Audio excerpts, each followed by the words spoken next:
Hello welcome to my mini blog. अनि आज चाहिँ धेरै दिन बाद हामी चाहिँ अहिले पुरा ट्रेन चलाएको छ, ट्रेन पनि गइसक्यो होला सायद, तर पनि हामीले राख्छौँ। यहाँ चाहिँ छ करेन्ट अनि भेज मोमो अनि सेउ अन्डा अनि होइन किनेर ल्याएको हो, यो मात्रै घर बनाएको अनि डाइट कोक पनि छ होइन। मोमो पनि आइसक्यो। यहाँ आएर राख्नु लागि के छ भने रक पेपर कसले धेरै खाएको छैन साथीहरू।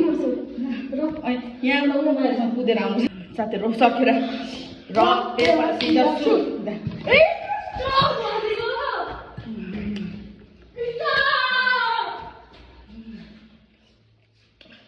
Rock, paper, scissors, shoot.